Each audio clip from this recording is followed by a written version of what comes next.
संतोष देशमुख हत्याकांडानंतर पहिल्या दिवसापासून राज्यभर जे मोर्चे आणि आंदोलनं झाली त्या सभेतून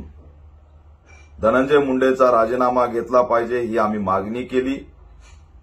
आणि सभेतून भाषणातून आम्ही हे सुद्धा सांगितलं होतं की पाणी मागितलं तर लघवी केली। त्यावेळेस अनेकांनी आमच्यावर विश्वास ठेवला नाही,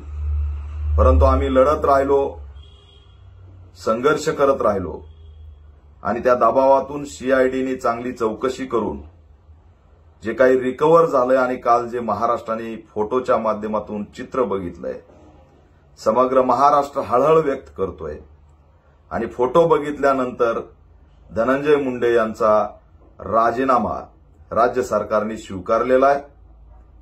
आता नैतिकतेने राजीनामा दिला असं म्हणता येत नाही, तर यांचा पर्दाफाश झाला म्हणून राजीनामा द्यावा लागला हे वास्तव आहे। मी तर अशी मागणी करतोय ऑल इंडिया पॅंथर सेनेच्या वतीने,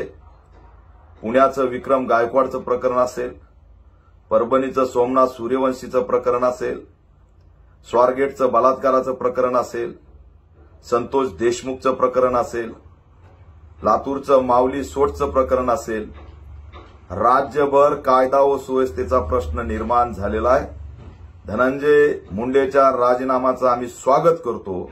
परंतु राज्यात कायदा व सुव्यवस्थेचा प्रश्न निर्माण झाल्यामुळे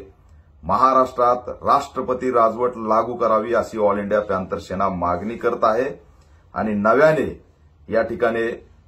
भूमिका घेतल्याशिवाय राज्यासमोर आता पर्याय नाही। कारण राज्यभर गुन्हेगारी,